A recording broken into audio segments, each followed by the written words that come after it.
Hi guys.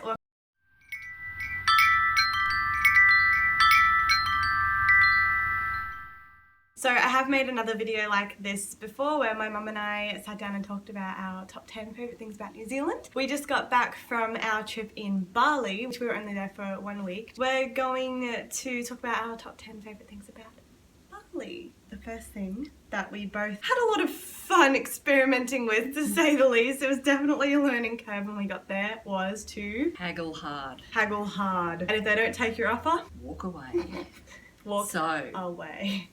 The most important thing is whatever price they give you, go right back with 50% less. Or less than that, or even less. Even less. Because, you know, we probably still paid too much for half the stuff that we bought, to be honest. But it's all overpriced, so haggle hard or walk away. Because 9 times out of 10, or probably almost 10 times out of 10, if you give a price and they say no and then you walk away, they're going to just call you back and give it to you for that price anyway. 100% success rate. The other thing that you can't haggle over though is the price of wine. Very, very expensive. Which is quite upsetting for very both upsetting for a wine drinker. So I didn't drink much wine while we were away. However, we did drink a lot of Smirnoff, which is very, very cheap. Smirnoff is cheap. And also lots of variety of flavours of Smirnoff. More than I've really seen in Australia, really. Bintang, however, is gross. It's disgusting. And we're Australians. Like, we drink a lot of beer. And as soon as it gets hot, gross. So the next thing is, doesn't matter what the morning looks like, if there's not a cloud in the sky and you're going out, take a raincoat or an umbrella. We got caught out so many times where we were like, oh, it's sunny, it's gonna be fine, we don't need to take like anything, an umbrella will be all good. And then, you know, a couple of hours after that we see the clouds rolling in and the thunder starts and you go, during the wet season, if you visit Bali, make sure you do that, because otherwise you will be caught in a thunderstorm and you'll be soaked to the skin. And we also didn't learn that. Like, even though we got caught in the rain often, we still forgot. We just didn't learn the lessons. Mozzie repellent. Don't forget. If you saw my preparing for Bali video, you know that we went hard with the heavy duty stuff. And we were staying right in the rice fields as well, so it was like times 10, I guess you could say.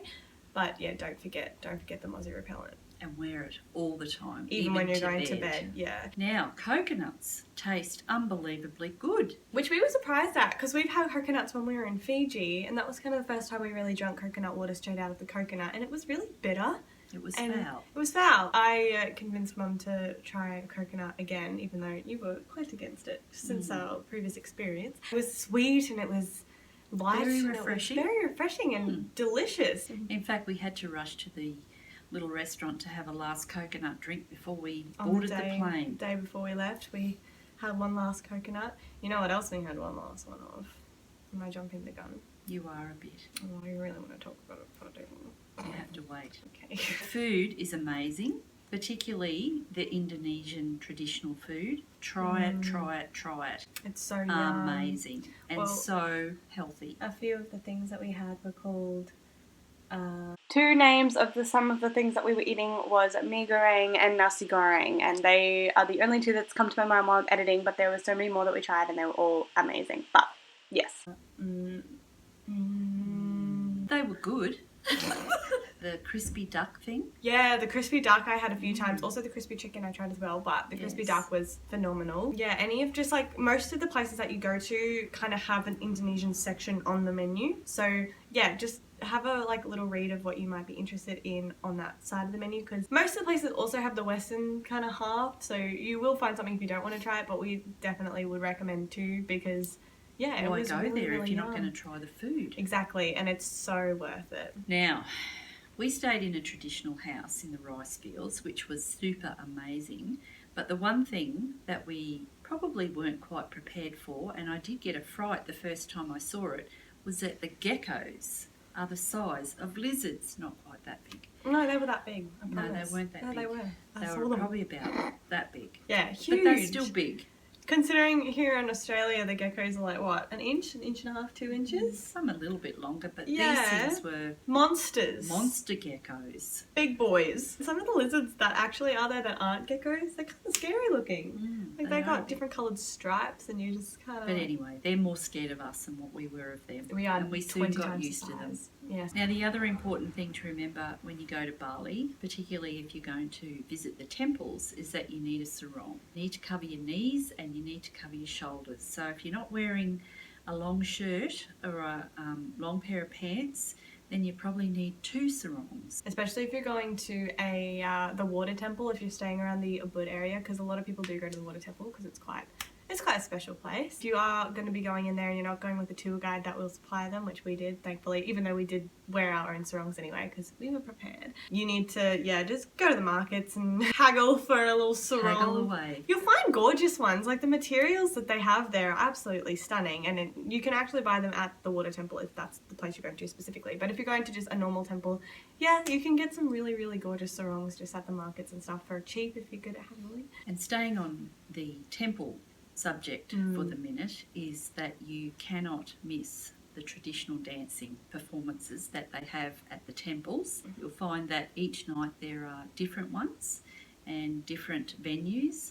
So whatever you do, make sure that you go to at least one and experience it, because an hour felt like 5 minutes. Honestly, it's mesmerising. We saw a Kachak dance. So the last thing that we were very surprised about, and for some time sort of thought, oh no, I don't think we'll try that, was the black sticky rice pudding. Which was objectively my favourite part of the trip. OMG. Nothing like I've ever tasted before. I have no words. So good. I just want to make it at home. They serve it differently everywhere you go. Sometimes it's warm, sometimes it's cold, sometimes it's served with vanilla ice cream, sometimes it's served with, it's always served with coconut milk on the top. Sometimes it's got fruit, sometimes it doesn't, and it's all just... It just depends what time of day you're eating it, really. Yeah. Whether it's a breakfast in a smoothie bowl or it's a dessert for lunch or dinner. You really can eat it for every meal. Very versatile. Absolutely. What was your favourite part of the trip? I think where we stayed in a very traditional really location, and we were able to soak up the atmosphere of Ubud, just the culture, the yoga. Oh yes, the yoga was amazing. And we got to meet so many lovely people that kind of resided around that area as well, like the locals and the people who own the Airbnb, and close to a place that had black sticky rice pudding. That was very nice. I would say as well, if you are going to Ubud, our favourite restaurant that we ate at when we were there was this place called Casa Luna on the main strip of Ubud.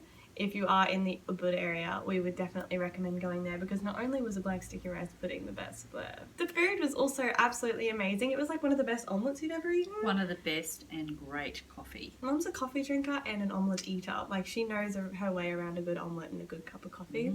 So if my mum says that there's a good omelette, it's a good omelette. Thank you so much for watching. I hope you enjoyed this video. I will catch you in my next video. Bye!